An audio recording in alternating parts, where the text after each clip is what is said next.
حضرت امام حسن سے آ کے وظیفہ پوچھا، اس شخص نے کہا حضور اولاد کوئی نہیں تو وظیفہ بتائیں، تو آپ نے فرمایا استغفار پڑھا کر، کیا کر؟ اس نے کہا ٹھیک ہے۔ تو حضور پھر میں دوبارہ کب آؤں؟ تو امام حسن کہنے لگے بے اولاد ہے نا تو، استغفار کا وظیفہ بتایا نا؟ کہا ہاں۔ فرمانے لگے اب اس وقت آنا جب اللہ تجھے 10 بیٹے عطا کرے گا۔ کتنے؟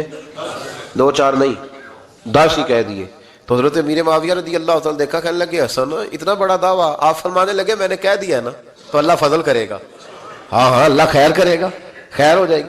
وہ شخص کئی سالوں کے بعد آیا، کئی سالوں کے بعد، تو حضرت امیر معاویہ کو بھی ساتھ لایا، کہنے لگا حضور اللہ کے فضل سے اللہ نے 10 بیٹے عطا فرمائے، پورے 10 ہی اللہ نے دیے۔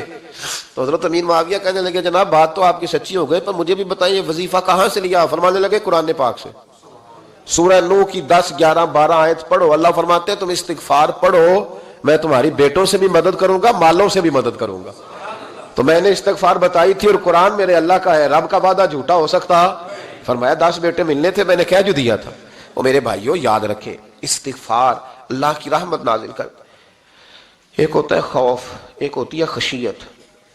خوف والے لوگ توبہ کرتے ہیں، خشیت والے استغفار کرتے ہیں۔ ایک ہوتا ہے خوف، ایک ہوتی ہے خشیت والے استغفار کرتے ہیں۔ نبی کریم علیہ السلام نے فرمایا میں دن میں 100 مرتبہ استغفار کرتا ہوں، دن میں 100۔ توبہ والا کہتا ہے کہ میں بھول گیا تھا مجھے معافی مل جائے، اور خشیت والا کہتا ہے میرا یار ناراض نہ ہو جائے، وہ استغفار ہی کرتا رہتا ہے، وہ معافی حضرت رومی نے مثال دی ہے، فرماتے ایک عورت تھی تو بھیک مانگا کرتی تھی، ایک دن بادشاہ کے دروازے پہ بھیک مانگنے گئی تو بادشاہ کو پسند آ گئی، اس نے نکاح کر لیا۔ 20 کنیزائیں اس بی بی کے پاس تھی خدمت کرنے کے لیے، روٹی دینے کے لیے، کپڑا دینے کے لیے، لیکن وہ ہر وقت روتی رہتی تھی، ہر وقت روتی۔ ایک سمجھدار کنیز کہنے لگی کہ ملکہ اب تیرا درجہ بہت بڑا ہے، تو ہر وقت روتی رہتی ہے، معافیاں ہی مانگتی رہتی ہے ہر وقت، کون سی ایسی نعمت ہے جو تیرے پاس نہیں؟ تو وہ کہنے لگی اس لیے تو روتی ہوں۔ کیا مانا؟ کہنے لگی اس لیے روتی ہوں کہ میں اس قابل نہیں تھی جو مجھے مل گیا، کہیں میرے سر کا سائیں ناراض نہ ہو جائے، وہ کہیں بگڑ نہ جائے، مجھے پتا ہے کہ میں کیا تھی اور مجھے کہاں تک پہنچا دیا، میں روتی اس لیے ہوں کہ کبھی کہیں وہ ناراض۔ حضرت عمر اس لیے روتے تھے کہ کہیں مصطفیٰ ناراض نہ ہو جائے، حضرت ابو بکر اس لیے تڑپتے تھے کہ کہیں اللہ کا فضل روٹھ نہ جائے۔ یہ جو مولا علی اپنے کمرے میں بیٹھ کے زور زور سے استغفار پڑھتے تو اس لیے نہیں کہ بڑے پاپ تھے جن کی معاذ اللہ معافی مانگتے تھے، اس لیے کہ رب رسول کہیں ناراض نہ ہو۔ خشیت تھی کہ جہاں ہم پہنچے ہوئے کہیں وہاں سے واپس۔ استغفار بندے کی اللہ سے صلح کرا دیتا ہے، بندے کی رب سے صلح ہو جاتی ہے جب استغفار۔ دیکھیں نا بڑی سادی سی بات ہے کہ 2 بھائی ناراض ہوں تو بڑا کہتا ہے اس نے میری بے ادبی بڑی کی، تو چھوٹا اگر پاس آ جائے اور پیر پکڑ لے کہ چل یار معاف کر دے، تیرا بھائی نہیں۔ پتہ کیا ہوتا ہے؟ صرف معافی نہیں ملتی، ہاں صرف معافی نہیں، چھوٹے نے بے ادبی کر دی، بڑے کو تکلیف ہوئی، بات جب آگے بڑھی نا تو بڑے نے شکوہ کیا، جب لوگوں نے چھوٹے کو سمجھایا تو چھوٹا جب معافی مانگتا، ادھر دیکھو میری طرف، جب چھوٹا معافی مانگتا ہے نا اٹھ کے جاتا ہے اور بڑے کے پیر پکڑتا ہے تو میرا معاف نہیں کرتا، بڑا رو بھی پڑتا ہے، بڑا رو بھی پڑتا ہے، اور وہ کہتا ہے کہ وہ میں اور تم اماں کے پاس اکٹھے بیٹھتے، ایک باپ کی موٹر سائیکل پہ اکٹھے بیٹھتے، تو تیرا اور میرا رشتہ اتیار تو نے یہ کیوں؟ وہ جو آنسو نکلتے ہیں نا وہ درد ہوتا ہے، وہ کیف ہوتا ہے، وہ سوز ہوتا ہے، وہ لذت ہوتی ہے، وہ پیار ہوتا ہے۔ رب کہتا ہے تو معافی مانگ، انہو کان غفارا، تو معافی مانگ، میں تجھے معاف بھی کروں گا، تیرے اوپر رحمت بھی فرماؤں گا، تیرے اوپر کرم نوازی بھی کروں گا، تجھے نواز دوں گا، تجھے عطا کروں گا۔ حضرت موسیٰ کلیم اللہ علیہ السلام کا زمانہ مبارکہ تھا، قحط پڑ گیا، بارش نہیں ہوتی۔ ہم لوگ نا اب تو خیر ہمارے پاکستان میں تو ٹیبل ٹاک ہوتی ہے، ٹاک شو ہوتے ہیں، ہمارے ہاں تو پتہ کیا جاتا ہے کہ بارش ہو کیوں نہیں رہی، پھر اس پہ یہ ہوتا ہے کہ دھواں بڑا چڑھ گیا ہے، حالات بڑے خراب ہیں، فلاں ایسے ہو گیا، قحط کا۔ ہم تو اسباب تلاش کرتے رہتے ہیں نا جی، فوق بہت زیادہ ہے، فلاں چیز ایسے ہے، فلاں چیز ایسے، ہم تو یہ تلاش کرتے رہتے ہیں۔ وہ لوگ یوں نہیں کرتے تھے، وہ سیدھے جا کے مصلوں پہ بیٹھتے تھے، اس لیے کہ وہ کہتے تھے جب رب چاہتا ہے تو پھر کوئی چیز کسی چیز کو روک سکتی، وہ سیدھے مصلے پہ بیٹھتے۔ اعلیٰ حضرت فاضل بریلوی رحمۃ اللہ علیہ کے پاس ایک مولانا محمد حسین آئے، وہ فلکیات کے بڑے ماہر تھے، تو اعلیٰ حضرت نے فرمایا ذرا ستاروں کا حساب لگا کے دکھاؤ بارش کب ہوگی؟ کہنے لگا پورا مہینہ تو نہیں ہوگی۔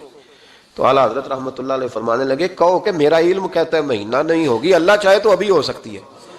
کہنے لگا جی وہ تو ٹھیک ہے پر میرا علم، وہ جیسے روز لوگوں نے پیر نیٹ ٹو شہنشاہ صاحب نہیں کھولے ہوتے کہ بارش کب آئے گی، اور اس کی طرف نہ دیکھ، مصلے پہ بیٹھ، مہربانی کر مصلے پہ بیٹھ، اللہ کی بارگاہ میں حاضر ہو، اس سے معافی مانگ، اسے منا تاکہ وہ رحمت کی بارش۔ کہنے لگا جی میرا علم کہتا ہے، تو اعلیٰ حضرت فرمانے لگے پھر وہی بات، تو کہہ اللہ چاہے تو بارش ابھی، لیکن یہ جو اڑ گئے ہیں نا بیچارے، یہ اڑ ہی گئے ہیں، یہ جہاں الجھ گئے ہیں وہاں یہ لوگ الجھ گئے، اللہ ہمیں الجھنے سے محفوظ فرمائے۔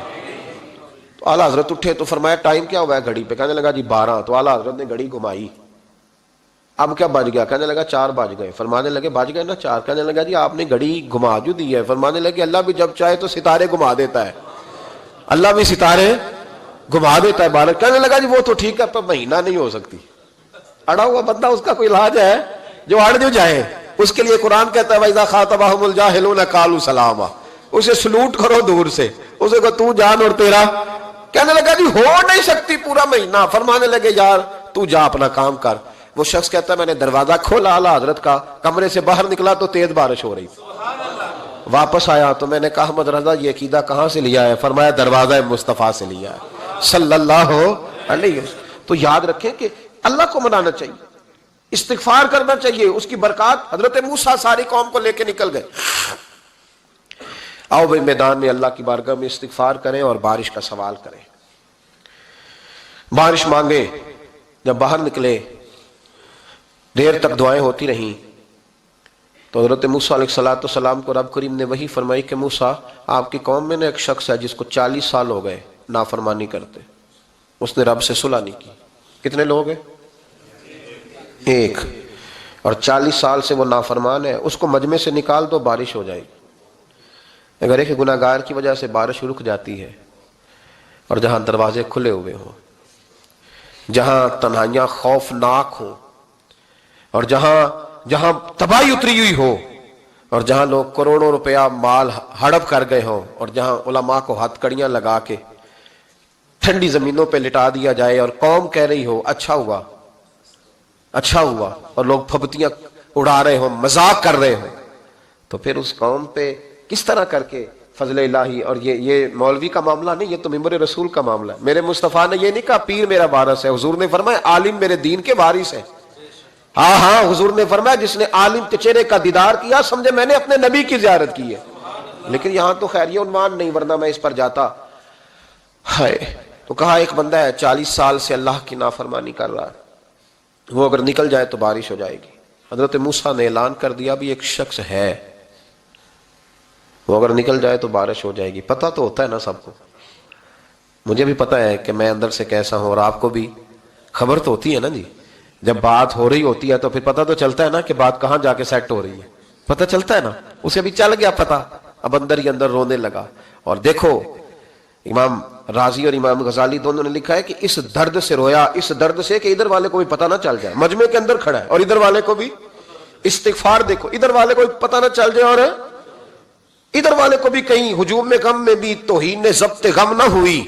ہم اس احتیاط سے روئے کہ آنکھ نم نہ ہوئی، ہجوم میں غم میں بھی توہین ضبط غم نہ ہوئی۔ ہم اس احتیاط سے روئے کہ آنکھ نم نہ ہوئی، روئے بھی پر کسی کو آنسو نہیں دیکھنے دیے۔ اب اس درد سے کہتا ہے اللہ تو معاف کرنے والا ہے نا، تو معاف کرتا ہے، پردہ پوشی کرتا ہے، اور مالک اگر لوگوں کو پتہ چل گیا تو میرے تو بچوں کا بھی جینا حرام کر دے گا، یا اللہ میری تو آنے والی نسل بھی تڑپ کے وقت گزارے گی۔ مالک تو معاف کر دیا کرتا ہے، لوگ نہیں معاف کرتے، اے اللہ یہ میری خوبیاں بھول جائیں گے، میری خامیوں پر بات، مالک میں یہ ذلت نہیں برداشت کر سکتا، فضل فرما۔ حضرت موسیٰ نے دوبارہ اعلان کیا نکلتے ہو کہ نہیں نکلتے؟ پھر تڑپا خدا بندہ مجھے بے آبرو نہ کر، یہ ذلت اور رسوائیاں یہ نہیں برداشت ہوتی، اللہ درگزر۔ حضرت موسیٰ نے تیسرا اعلان کیا نکلتا ہے یا میں پھر اس کا نام لوں، اللہ سے پوچھ کے نام لوں اس کا، بتاؤ کون ہے؟ اب تو تڑپ گیا، کہنے لگا مالک میں تیری بارگاہ میں استغفار کرتا ہوں، آئندہ نہیں کرتا، آئندہ نہیں کرتا۔ یہ لفظ ادا کیے، بندہ کوئی بھی نہیں نکلا، رب کریم نے بارش عطا کر دی، تیز بارش جب برسی نا، تیز بارش، تو لوگ تو مین دیکھ کے دوڑ گئے۔ تو حضرت موسیٰ کہنے لگا یا اللہ مجھے بھی تو بتا، تو نے کہا تھا کہ جب تک بندہ نہیں نکلتا بارش نہیں ہوگی، تو نکلا کوئی بھی نہیں، بارش ہو گئی، ماجرا کیا ہے؟ تو رب کریم نے فرمایا موسیٰ بس اس نے مجھ سے صلح کر لی، اس نے مجھ سے صلح کر لی. اور امام غزالی نے لفظ لکھے, حضرت موسیٰ نے پوچھا, حالانکہ اللہ اپنے نبیوں کو غیب کے خزانے دیتا ہے, پوچھا کہ اے اللہ مجھے اس کا نام بتا دے. تو رب کریم نے فرمایا موسیٰ جب گناہ گار تھا تب نہیں کسی کو بتایا, جب پاپی تھا تب نہیں بتایا, جب مجرم تھا تب نہیں بتایا, اب کیسے بتا دوں؟ فرمایا اس کی میری صلح ہو گئی ہے. اور فرمایا جو بارش نہیں نہ ہو رہی تھی وہ بھی اس کی وجہ سے نہیں ہو رہی تھی, اب جو ہوئی ہے نا تو یہ بھی اسی کی وجہ سے ہوئی ہے. یہ بارش اب جو ہوئی ہے تو یہ بھی یہ اس گناہگار کے سبب سے. اپنی راتیں اللہ کے ساتھ گزارے, مصلی پہ بیٹھے. میرے صاحب رحمۃ اللہ علیہ سے جب کو کہتا نا کہ بڑا پریشان ہوں تو کچھ بتائیں, تو فرماتے آج رات مصلی پہ بیٹھ کے اپنے رب سے بات کرنا, میں بھی بات کروں گا. بندوں کو دکھ بتانے سے عزت میں کمی آتی ہے, اور اگر اللہ کو بندہ اپنے دکھ بتائے تو اللہ عزتیں بڑھا دیتا ہے. ترمذی شریف کی حدیث ہے, نبی پاک علیہ السلام نے فرمایا اگر تو دنیا داروں کو دکھ بتائے گا تو اللہ تجھے غنی نہیں کرے گا, اور اگر تو اپنے رب کو بتائے گا تو اللہ بڑی جلدی تجھے دنیا سے بے نیاز کر دے گا. تجھے لوگوں کی ضرورت نہیں رہے گی. استغفار کریں, کثرت سے کریں, ذوق سے کریں, مصلی آباد رکھیں. ہر شے دیکھو نا, جس طرح کھانے کی میز آباد رہتی ہے, بستر آباد رہتا ہے, ہمارے دیگر معاملات, اگر مصلی نہ آباد رہے تو روح بے چین رہتی ہے, طبیعت بے قرار رہتی ہے. انسان میں نے دیکھا ہے بڑے بڑے سمجھدار لوگ پاگلوں جیسی زندگی گزار رہے ہیں, بولتے جا رہے ہیں, بولتے جا رہے ہیں, بولتے جا رہے ہیں, ایسے کسی کو کوئی خبر کہ 6 فون اٹھائے ہوئے ہیں, ایسے جیسے ڈسٹرب ہو گئے مینٹلی طور پر. وجہ کیا ہے کہ ان سے جان نہیں چھڑاتے. کبھی سارے موبائل بند کر کے نا, سارے بچے ہر چیز سائڈ پہ کر کے مصلی پہ بھی آنا چاہیے. اور مالک تو بڑا ہی کریم ہے, اللہ تو بڑے کنز المال کی حدیث سنا کے بعد سمیٹتا ہوں.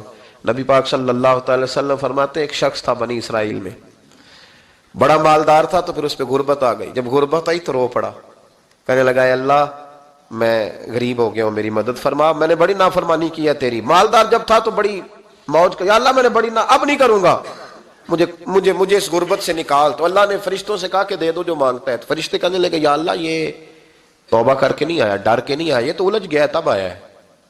یہ تجھ سے ڈر کے ہوتا ہے نا ایسے کہ لوگ اللہ سے نہیں ڈرتے جتنا غربتوں سے معاذ اللہ ڈرتے ہیں. یا اللہ یہ تو وہ الجھ گیا تب آیا. تو اللہ نے فرمایا پتہ مجھے بھی ہے, لیکن آ تو گیا ہے نا, چلو دے دو. تو کہا یا اللہ اگر دے دیا تو دوبارہ نہیں آئے گا. فرمایا اس کا بھی مجھے پتا ہے, تم دے دو. اسے دے دیا. جب دولت مل گئی نا تو کہنے لگا اوہو وہ تو میں نے اس طریقہ سے استعمال کیا اس لیے کامیاب ہو گیا. پھر کچھ وقت گزرا تو پھر الجھ گیا, پھر قرضے چڑھ گئے, پھر سارے علاج کہنے لگا یا اللہ اب نہیں کرتا, اب معاف کر دے. 70 دفعہ توبہ کی اور 70 دفعہ توڑی. حبیب کریم فرماتے ایک دن بستر پہ تھا, آسانی تھی, 70 دفعہ فرشتوں نے کہا یا اللہ یہ جھوٹا ہے, جھوٹ بولتا ہے, یہ تو غربت ہے, یہ تو تیری بارگاہ میں آیا ورنہ کبھی نہ آتا, بیمار ہوا ہے تو آیا, اس کا تو بچہ بیمار ہوا ہے تو آیا ورنہ کبھی نہ آتا. 70 دفعہ توبہ توڑی. ایک دن رات کو بستر پہ لیٹا تھا, دولتیں بھی تھی, آسانیاں بھی تھی, دل میں خیال آیا میں کتنا جھوٹا ہوں, جب الجھ جاتا ہوں تو اس کے دروازے پہ جاتا ہوں اور وہ کتنا کریم ہے, مجھے خالی نہیں لوٹاتا. تڑپ اٹھا, آنسو نکل گئے, اٹھ کے مصلی پہ کھڑا ہوا تو رب کریم نے فرشتوں سے فرمایا کھول کے دیکھو دروازے, آج یہ غربت کی وجہ سے نہیں آیا, آج میرا بن کے آیا ہے. تو یا اللہ پہلے تو دولت دیتا تھا, آج کیا دے گا؟ تو محبوب فرماتے اللہ فرماتے اب میں اسے بغیر حساب کتاب جنت عطا کروں گا. استغفار کریں, اس کے حضور حاضری دیں. جس طرح سارا کچھ چھوڑ چھاڑ کے لوگ کہتے ہیں کہ 1 مہینہ میں نے کسی سیاحتی مقام پہ رہنا ہے, میں نے اب کسی ٹھنڈے علاقے میں چلے جانا ہے, برف باری دیکھنی ہے, سیر کرنی ہے, 10 دن کی چھٹیاں وہاں گزارنی ہے, چلو 7 چھٹیاں وہاں گزار لو, 3 دن اپنے اللہ کے ساتھ گزارو, روزے رکھو, دن کو رات کو قرآن شریف پڑھو, تلاوت, کچھ وقت دو اللہ کے ساتھ حضور پر درود و سلام بھیجنے کے لیے, نبی پاک کی نعت کے لیے, اذکار کے لیے, بزرگوں کے لیے. پھر دیکھنا اللہ روح کو کتنا سکون دیتا ہے. آخر دعوانا الحمدللہ رب العالمین.